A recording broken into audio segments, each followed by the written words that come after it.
What's going on, guys? Mike here, the Detroit Borg, with a look at the LG Watch Urbane. This is kind of a high-end Android Wear device. Right now, it's the most expensive Android Wear watch available. It's actually the same price as the entry-level Apple Watch Sport at $349, but it's more of a Apple Watch style design with a stainless steel body. Now, in many ways, it's very similar to the specs of the LG Watch R, the round watch which I reviewed last year. So in terms of specs, we have the same 1.3-inch POLED display, resolution of 320 by 320, good for 245 pixels per inch. This OLED display means we have those deep inky blacks, bright vivid colors, great off-axis viewing, and the battery efficiency of OLED, which means it only needs to light the pixels that it's showing instead of backlighting the entire panel. This also makes the watch face look a little more authentic because we have those deep blacks instead of the backlight bleed from LCD. Now, this is powered by a 1.2 gigahertz processor. We have a 410 milliamp hour battery. This also integrates Wi-Fi and Bluetooth 4.0 LE. We also have 512 megs of RAM and 4 gigs of storage. So again, the specs are pretty much identical to the LG G Watch R. We also have a voice microphone, and we do have an IP67 certification rating, so this is water resistant. Also included on the back is a heart rate monitor, and the display is Corning Gorilla Glass 3 instead of the plastic display on the LG G Watch R. Alright, so let's get to the unboxing of the LG Watch Urbane. Pretty simple packaging here, LG branding along the side. We have some labels to cut, some specs, and that sort of thing. So let's go ahead and slice the labels here. Alright, so let's go ahead and lift the lid, and it is pretty tight on here. Let's go and pop it off. There we go. Very nice presentation with that brown packaging. This is the stainless steel. There is a gold variant as well, or rose gold. Let's go ahead and pull this out here. So you can see the leather strap on the back with the white stitching. Looks kind of sharp. Let's pull it out here. So there we go. Looks very sharp right away. I really like that polished stainless steel look. Now we have little pieces of plastic covering the metal here to protect it during shipping. So let's go ahead and peel that off. Next thing I want to do here is open up the buckle so I can remove the label behind the watch. Now, before I take a close look at the watch, let's take a look at the accessories here. So we have 3 packages. One of them contains a USB wall adapter, so let's pop that out here. Pretty standard stuff, should be LG branded, pretty much the same ones that come with LG phones. Of course, no rapid charging here. Inside the second box, we'll find the standard micro USB charging cable, which works with the included charging dock, which is magnetic, so it magnetically adheres to the back of the watch, just like the LG G Watch R. It has the same design, same size, and the same electrical connections along the side here, so basically it just snaps into place and charges your watch. Now, the only difference between the LG G Watch R cradle and the one with the Urbane is the LG branding on the Urbane, but otherwise it's the same design, the same plastic design with a rubber foot on the bottom that grips to a table. And last but not least, we have some literature in here. So if we open this up, we'll find a little literature packet which explores the basic startup procedure, connecting this to your Android device, and that sort of thing. Now, the first thing we need to do is boot up our watch for the first time. Just tap and hold the crown along the right side. And we can see right away those deep inky blacks from the OLED display looks really sharp. So once again, this is powered by Android Wear and the latest version of Android Wear, which does bring some new features, which we'll explore in this video. So let's get the setup process started here. I'm going to select my language, and it wants me to connect to the charger before I proceed. Now, the first order of business is to make sure I have the Android Wear app installed on my Android device. In this case, a big old Nexus 6.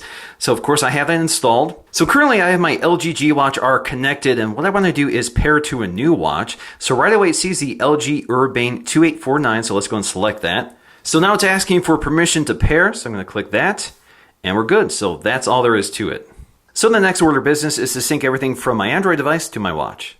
Taking a close look at the hardware, once again we have this nice stainless steel body which has been polished to a mirror finish. You can see there's a little sort of a brush detail that surrounds the 1.3-inch diameter OLED display, which adds a little more jewelry. You can also see that nice sort of beveled edge around the glass. It just looks quite a bit better than the LG G Watch R. Along the right side you have your crown, which acts as a home button. It's a bit larger than the one on the LG G Watch R, and it looks a little more detailed. Now, at the bottom of the watch, you'll find a set of dual microphones instead of the single microphone that's on the LG G Watch R. Now, the back of the watch is still plastic here, although we have this nice hairline grain, which looks a little bit better, but you can feel that this is plastic. And of course, you can also see the shell of the body that surrounds it. Now, toward the center, we'll find our heart rate monitor, which looks pretty much the same as the one on the LG G Watch R. You also have our electrical connections for charging the watch with the cradle. Now, the included watch band is genuine leather. Of course, this can be easily replaced because this is pretty much a standard watch band design. So all I have to do is pop out the pin and replace this with whatever watch band you want. You can even use a metal link bracelet if you prefer. Now the band they've included here is a fairly stiff leather, so it does require some break-in time. So generally speaking, I don't really like this watch band right now, but over time it should break in and feel a little softer. So let's take a look at the updated version of Android Wear that launches with the Urbane. So you can see that we have our display currently in ambient display mode, so showing us the clock and our most recent notification. So we can tap on the screen to wake it up. We can also just flick our wrist, or we can tap the crown along the side to wake it up. We can also just put it back to sleep just by covering the display with our hand. Now for the most part, the interface is pretty familiar. So you swipe up to see all your recent notifications. So we can act upon these or dismiss them by swiping left to dismiss or swiping right to either open them on our phone, block the app, or other actions that are dependent on the app. So for example, if we swipe down to our Google Now cards, which include our weather, we can swipe to the right to see our weekly forecast, open the weather.com app, or we can just swipe to close it out. Now from the watch face, we can swipe down to manage our notifications, so we can select Do Not Disturb, Priority Mode, or allow all apps or notifications to come through. This also shows us our battery status here, so if you swipe down again, you'll see your battery status. And I can also swipe right to enter Theater Mode. So this will turn off the display until you press the button along the side to wake it up again. We also have Brightness Boost, which will set the display to maximum brightness so you can see this outdoors.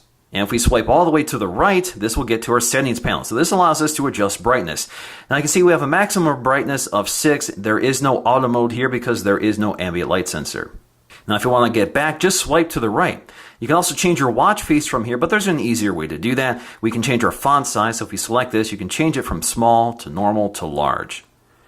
We also have a new feature here called wrist gestures. So this allows us to flick through our notifications just by flicking our wrist. So we can flick up or flick down to scroll through our notifications, which is very nice. That means we don't have to touch our watch at all. I really like that. Also new here is Wi-Fi settings. This allows us to connect our watch directly to Wi-Fi, so it's not completely dependent on the Bluetooth connection to your phone. So that means some apps can actually pull information from the internet as opposed to pulling it from your phone. Now the process for setting this up is very simple. It just asks you to enter in your wireless network password on your phone. We also can manage our Bluetooth connected devices so we can see which devices are available. We also have always on screen. So if you want to turn this off, you can. So that will save some battery life. That also means you will not see a persistent clock on your watch face. We also have airplane mode, some accessibility features. We have screen lock on or off. So if you want to lock your watch when the watch isn't on you, you can enable this feature. We also have factory reset, restart, power off, and about this device so you can see which version of the software you're running. And perform system updates if they're available.